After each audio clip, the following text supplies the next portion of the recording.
ವಾಣಿ Vilas market, ಮಂಡಿ market ಇವೆಲ್ಲನೂ ಸಹ ಇದು ಶಿಥಿಲಾವಸ್ಥೆಯಲ್ಲಿದೆ. ಪ್ರಾಯಶಃ ಒಂದು 50%ಗೂ ಹೆಚ್ಚು ಕಟ್ಟಡಗಳು ಕೆಳಗಡೆ ಬಿದ್ದೋಗಿದೆ ಸಭಾಪತಿಗಳ. ಎರಡೂ ಕಟ್ಟಡಗಳನ್ನು ವಾಪಸ್ ಕಟ್ಟಿ ನಾವು ಜನಗಳಿಗೆ ಅನುಕೂಲಕ್ಕೂ ಕೊಡಬೇಕು ಮತ್ತು ಆ ಜಾಗವನ್ನು ಸದುಪಯೋಗ ಮಾಡ್ಕೋಬೇಕು ಅಂತ ಹೇಳಿ ನಾವು ಸನ್ಮಾನ್ಯ ಮುಖ್ಯಮಂತ್ರಿಗಳು ಹೇಳಿದ್ರು ಸಭಾಪತಿಗಳ.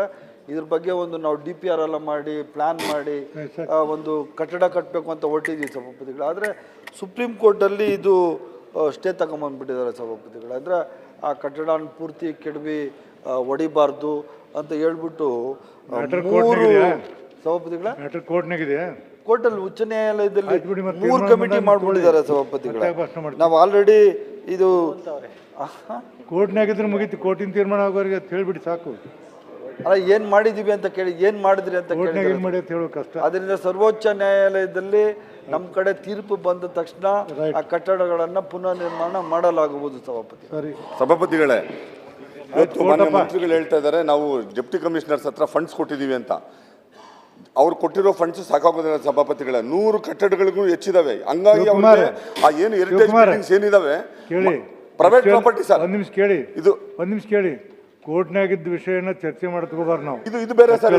ಕೋರ್ಟ್ ಅಲ್ಲಿ ಇರೋದು ಒಂದೇ ಸ್ಟ್ರಕ್ಚರ್ ಸರ್, ಇದು ಲ್ಯಾಂಡ್ ಸ್ಟೋನ್ ಬಿಲ್ಡಿಂಗ್ ಮಾತ್ರ. ನಾನು ಇದನ್ನ ಯಾಕೆ ಹೇಳ್ತಾ ಇದ್ದೀನಿ ಅಂದ್ರೆ, ನೀವು ಪ್ರೈವೇಟ್ ಹೆರಿಟೇಜ್ ಬಿಲ್ಡಿಂಗ್ಸ್ ಯಾರು ಇಟ್ಕೊಂಡಿದ್ದಾರೆ, ಸರ್ಕಾರ ದಯಮಾಡಿ ಅವರಿಗೆ ಮ್ಯೂಸಿಯಮ್ ಈ ಥರದ್ದೆಲ್ಲ ಮಾಡೋಕ್ಕೆ ಅವಕಾಶ ಕೊಡಬೇಕು, ಫಂಡ್ಸ್ ಜಾಸ್ತಿ ಕೊಡಬೇಕು. ಇವತ್ತು ಲ್ಯಾಂಡ್ ಸ್ಟೋನ್ ಬಿಲ್ಡಿಂಗು ಏನು ಹೇಳ್ತಾ ಇದ್ದೀರಿ ನೀವು, ಏನು ಬೆಂಗಳೂರು ಮೈಸೂರು ರೈಲ್ವೆ ಲೈನ್ ಮಾಡಿದ್ರು ಮಹಾರಾಜರು, ಆ ಟೈಮಲ್ಲಿ ರೈಲ್ವೆ ಲೈನ್ಸ್ ಮಿಕ್ಕಿತ್ತು, ಮೆಟೀರಿಯಲ್ ಮಿಕ್ಕಿತ್ತು, ಅದನ್ನು ತಗೊಂಬಂದು ಕಟ್ಟಡ ಕಟ್ಟಿ ಇವತ್ತು ಮೊದಲನೇ ಕಮರ್ಷಿಯಲ್ ಕಾಂಪ್ಲೆಕ್ಸು ಇಡೀ ರಾಜ್ಯಕ್ಕೆ ಬಂದಿದ್ದು. ಹಂಗಾಗಿ ಅದಕ್ಕೊಂದು ಇತಿಹಾಸ ಇರೋದ್ರಿಂದ ದಯಮಾಡಿ ಅದನ್ನು ಮಾಡಬೇಕು. ಮತ್ತು ಫಂಡ್ಸ್ ಜಾಸ್ತಿ ಕೊಟ್ಟು ಇವತ್ತು ನೀವು ಏನು ಹೇಳ್ತಾ ಇದ್ದೀರಿ, ಏನು ಇದು ಏನು ಎಂಥದ್ದು ಹೆರಿಟೇಜ್ ಬಿಲ್ಡಿಂಗ್ಸ್ ನೀವು ಆ್ಯಕ್ಟ್ ಮಾಡ್ತಾ ಇದ್ದೀರಿ ಅಂತ ಅಂದ್ಬಿಟ್ಟು ನೀವು 100 ಮೀಟ್ರಲ್ಲಿ ಏನು ಮಾಡಬಾರ್ದು ಅಂತ ಹೇಳಿದ್ದೀರಿ. ನೀವು ಹೆರಿಟೇಜ್ ಬಿಲ್ಡಿಂಗ್ ಮುಂದಗಡೆ 14 ಫ್ಲೋರ್ ಕಟ್ಟಿದ್ದಾನೆ ಬ್ರಿಗೇಡೋನು.